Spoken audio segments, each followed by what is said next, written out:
Nintendo presented the game at E3 2001 as a playable demonstration. The next major exposition of the game came in August 2001 at Space World, when Nintendo displayed a playable demo that updated from the previous demo displayed at E3. Nintendo offered a playable tournament of the games for fans in which a GameCube and Smash Bros. Melee were prizes for the winner. Before the game's release, the Japanese official website included weekly updates, including screenshots and character profiles. Just like the Smash Bros. Dojo. Oh my god, that was nostalgia. Nintendo followed this trend with Super Smash Bros. Brawl, in which there were daily updates by the game's developer Sakurai. Japanese gaming magazine Famitsu reported that Nintendo advertised the game in between showings of the Pokemon first movie across movie theaters in Japan. Oh, that's cool. Why can't we have that in our theaters? In January 2003, Melee became part of the Player's Choice, a marketing label used by Nintendo to promote video games that have sold more than 1 million copies. And in 2005 of August, Nintendo bundled the game with the GameCube for $100. $100? Man, what a steal. Could you imagine what that price would be now in 2023? They would probably be like triple that price.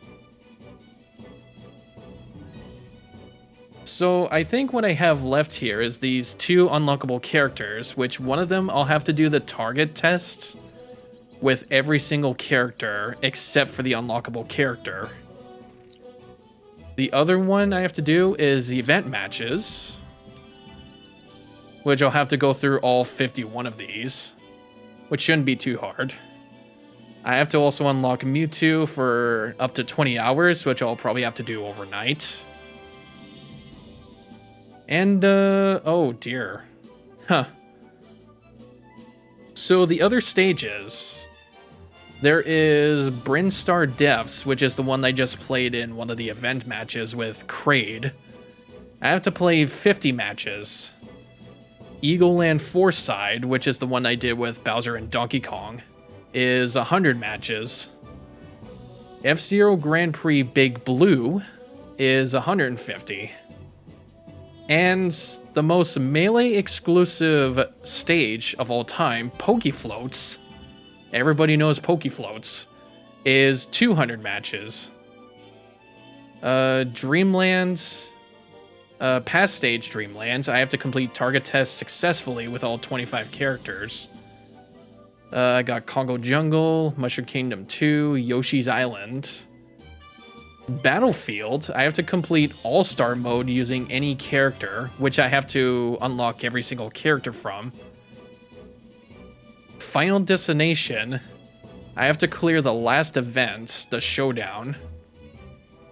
And Flat Zone, I have to complete Classic mode with Game & Watch. Oh, excuse me. So I could go for a couple more of these here, and then finish off the recording here. So, Mario Brothers Madness, a classic plumber clash in the Mushroom Kingdom. Let's see. I could read the reception for this game, but I feel like it's mostly explained through the Super Smash Bros. Melee in competitive play. Now this is where it really gets into detail for this game. I'll go Ganondorf again. Whoa.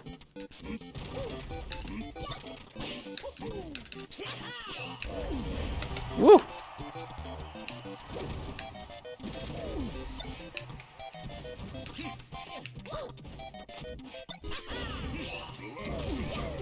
Ooh. Oh my god. Okay.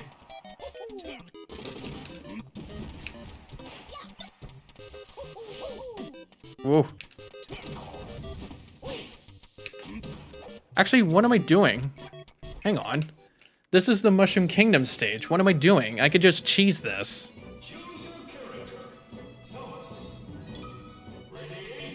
All right, let me see.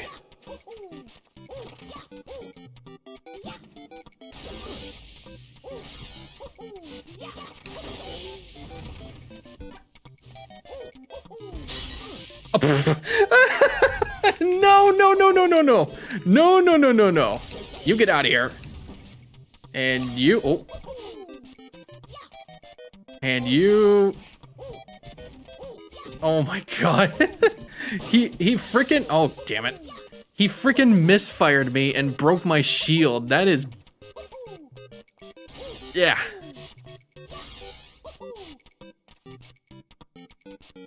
They do not want to come over here. Alright.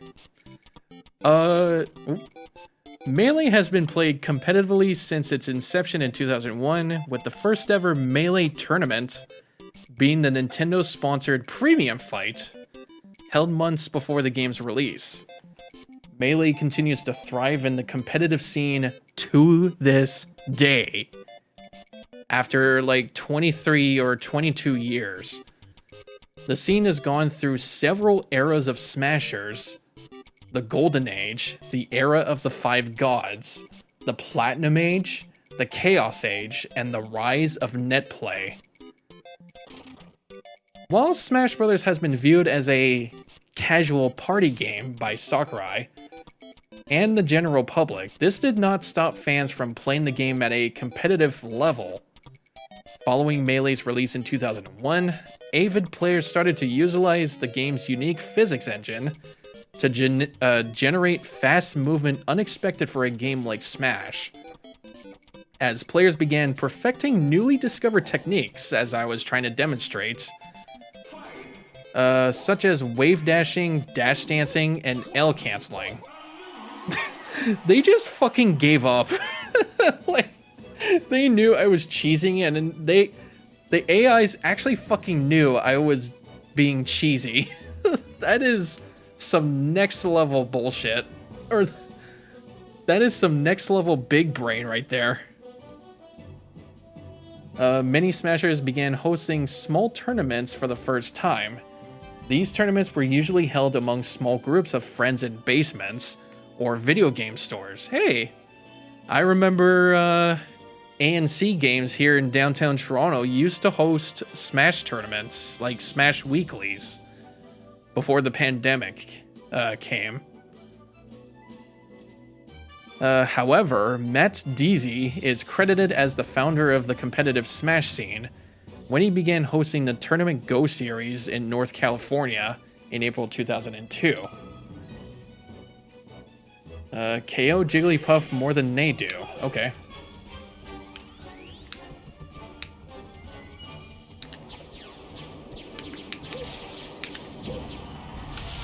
Nope. I got him just in time. Oh my god.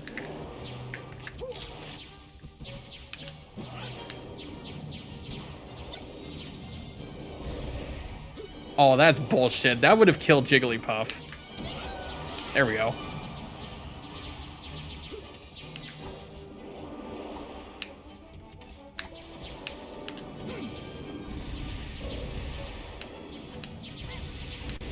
Woohoo. There we go. Tournament Go helped bring to attention a standard unified rule set of legal stages and tournament procedures, and generate increased competitive interest in NorCal and across the United States. By the time the tournament series concluded with Tournament Go 6 in 2004, Matt Deasy had hosted the first 100-man tournament with the best players from all corners of the United States, such as Ken, Azen, and Chudat. I only know one of those. In attendance. Meanwhile, other large nationals such as Melee FC and Game Over sprung up in different regions of the country. This initial surge of tournament activity paved the way for increased support from large video game organizations such as MLG into the young Melee scene. Lethal Marathon. Okay, this is the one that I love the most. Avoid the F-Zero machines and race to the finish. And you'll see why here. You actually Whoa. You actually have to become the speed of Sonic the Hedgehog here. Whoop. You have to actually become the speed of Sonic the Hedgehog to race to the finish here.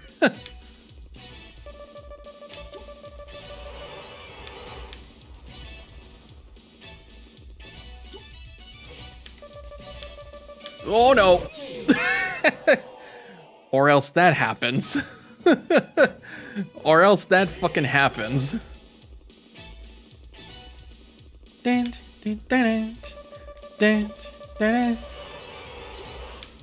Right.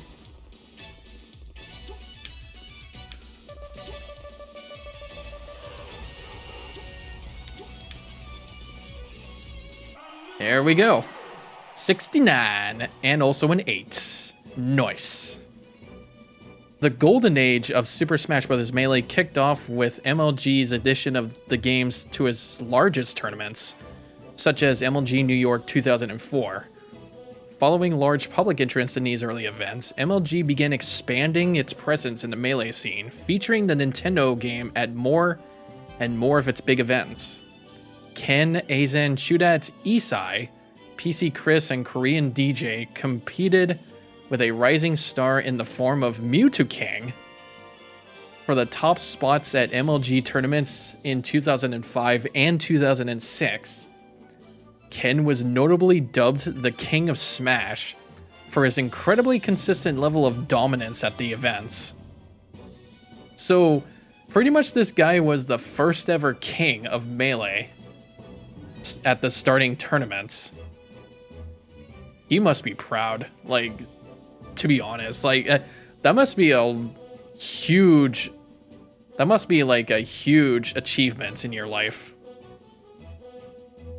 MLG's professional sponsorship resulted in large prize pools compared to the number of competitors.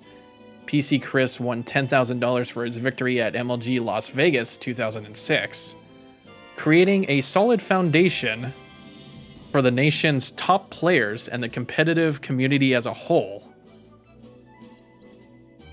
Alright, 7 years, Young Link versus Link. How can you fight yourself? That's the neat idea. You don't. Whoa.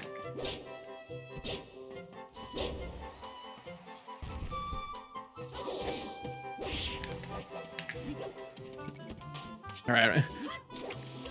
I'm gonna have to remember how to play Link.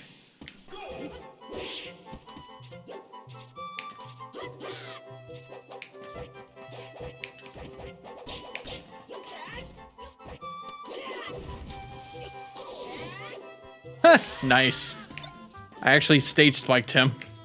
I could do it again.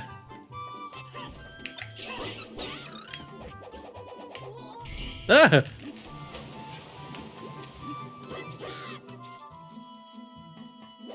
Ugh.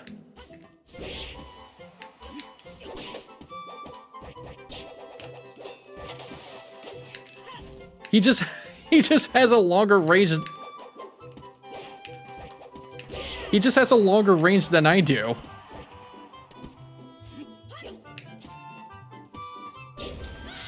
Oh my god, this is gonna be so annoying.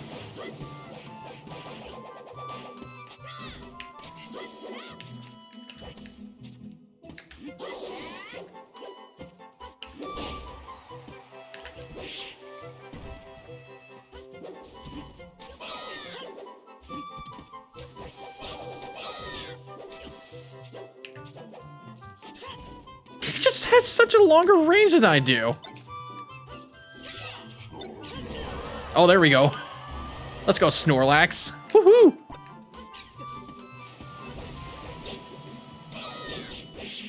Oh!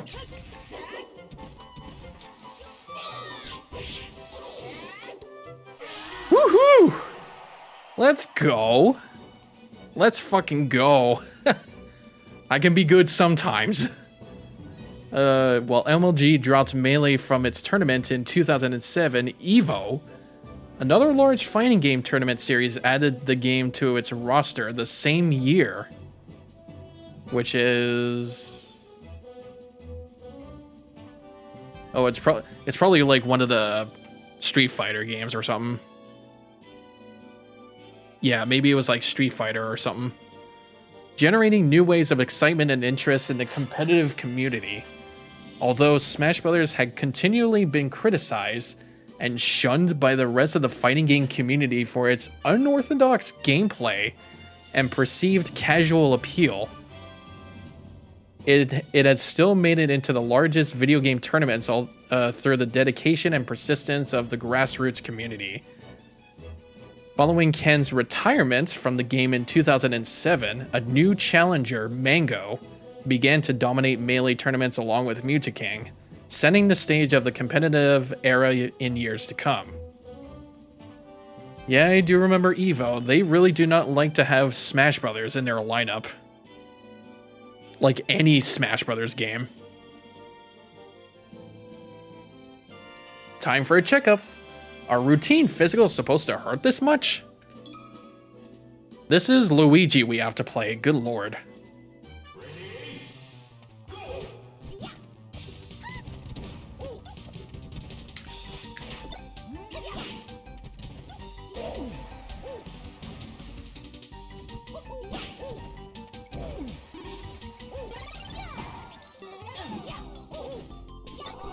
Oh, that's a win.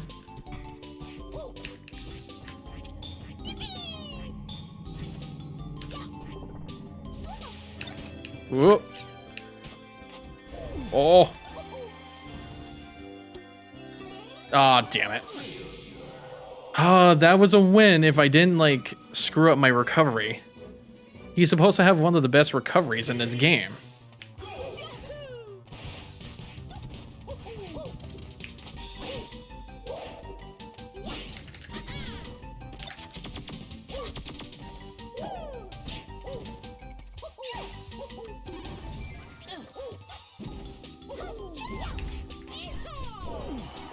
Jesus, okay.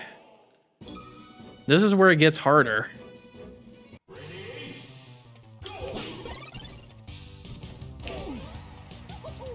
That did so much knockback and it... Oh. Oh god. What? Oh my... Fuck off, game. Fuck off.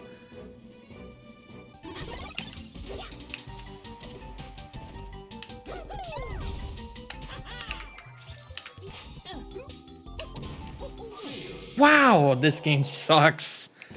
Oh my god.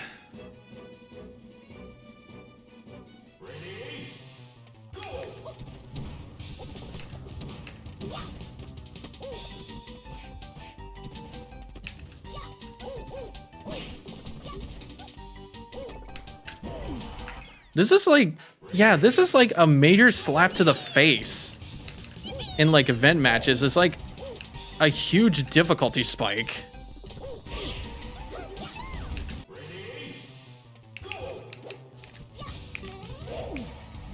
That did, wait, what?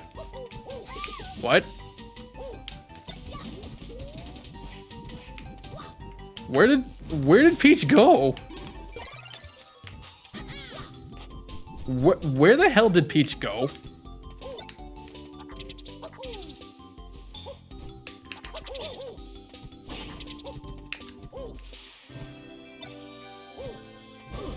Oh my god, what?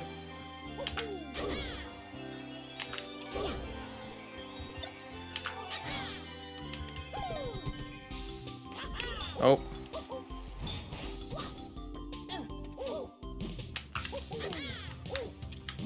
Oh.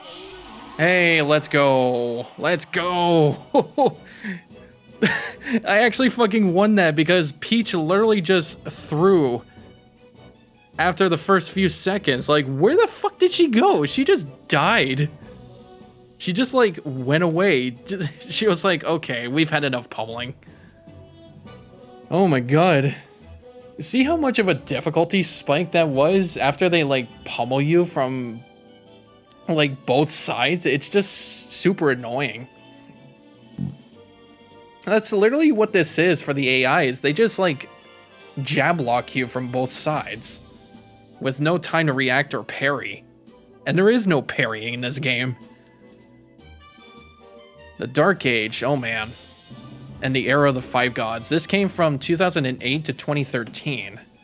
After Nintendo released its newest Smash Bros. Game in March 2008, which is Brawl, Melee players questioned the survivability of their game as much of the community moved on to the new title.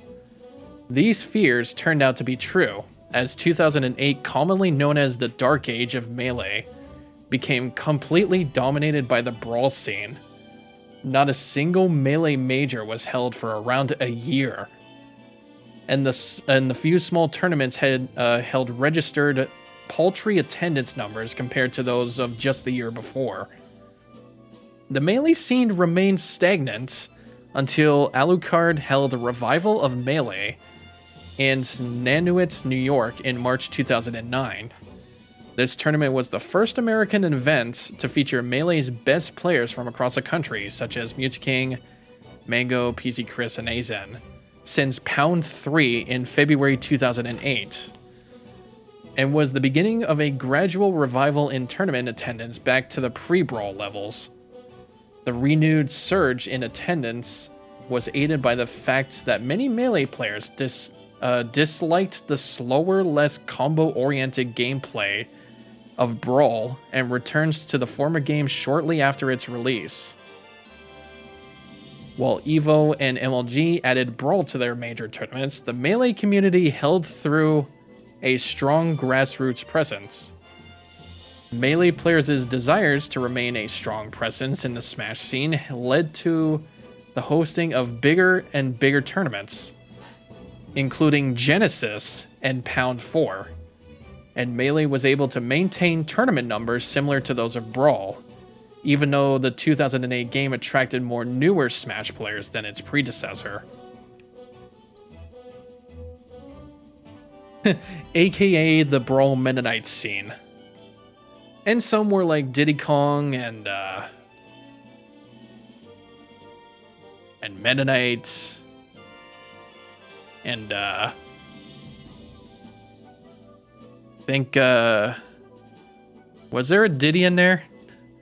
Maybe Falco's chain grab.